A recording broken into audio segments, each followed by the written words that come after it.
All right, of course, and that brings us to a close for the business news. But right before that, I had introduced today's guest, that is Mr. Charles Dulo, who is Chairperson, Commission on Administrative Justice since 2024 December. Of course, he is a seasoned legal expert with over 20 years experience in law, academia and governance. He is a founding member and senior lecturer at Daystar University School of Law, a regional legal consultant, and has led Dulo and Company Advocates since 2007. Karibuni sana.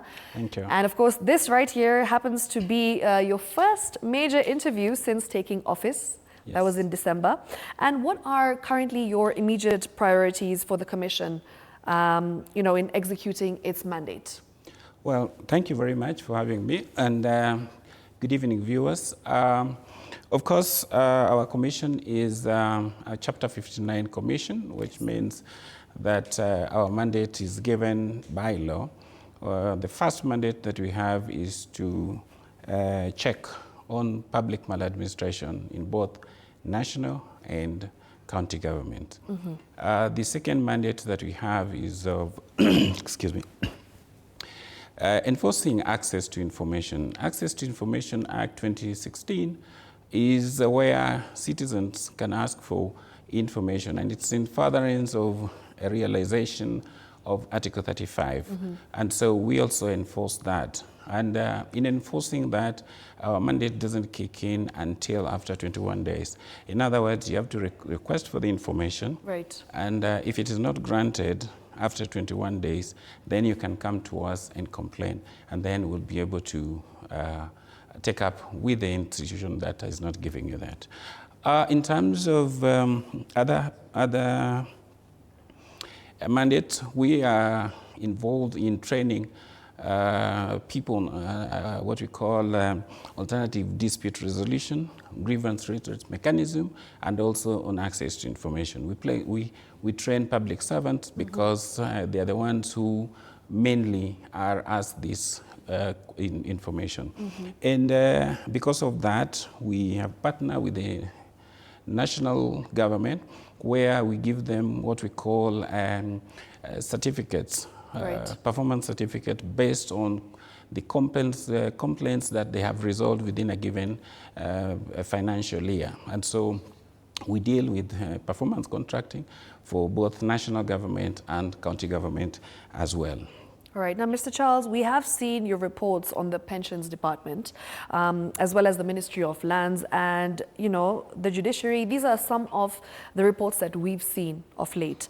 Now, are institutions as of late becoming more receptive and more responsive? And how exactly are you navigating pushback from state or, public agencies and officers who are resistant to the Commission's oversight? Thank you very much. One of the things that we know as oversight institutions is that you will be loved and hated in equal measure. Yes. And it comes with the territory. For the ones who don't understand our mandate, we normally just want to educate them and let them know this is what we are doing, this is why we are doing what we are doing. And we explain to them why it is important that they comply. Where in extreme cases they fail to comply, then we have powers within the law and the Constitution that we sparingly use, like the summons and things like that. And so a few of them have now started realizing that we actually there to help them in ensuring that service delivery to Wanjiku is given. Mm-hmm. Majority of them understand, and most of them, when we write to them, they respond quickly and address the issues that we raise. The others who are obstinate, and there are a few others, then we make sure that we come down hard on them to ensure that they comply. Okay, yeah. Okay. Maybe you can take us through some of the key achievements and milestones that the Commission has reached over the past decade.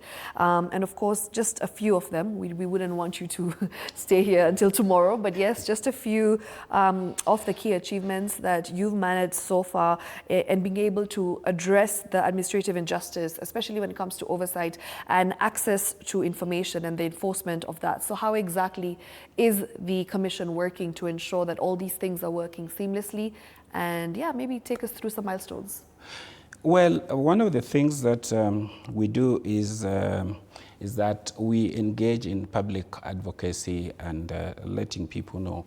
In terms of complaint resolved over the years, we've had, since inception, we've had about 45,000 complaints, but I want to speak to the statistics of the last couple of years, like last financial year. In 2020, from January last year to December, we had received about 2,300 complaints, and the resolution rate is almost at 80%. Now, after all this, when we took over, between January and June, we have received 2,800 complaints, which is more than what was received the whole of last year. And we're seeing that the complaints is going to go up.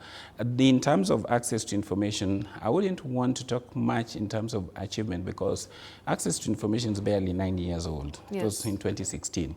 But we have made quite strides in terms of achievement. The complaints we received the whole of last year was 389. But for this year, between January and July, we have already received 267 complaints. So it means that people are getting more aware as a result of us training them, as a result of us going out to be seen there. Now, there's a lot of things that the Commission has achieved. We have participated in terms of building capacity for the county governments. I think we have visited, since I came in, we visited over 21 counties. And we've been helping them to set up grievance redress mechanism as well as access to information.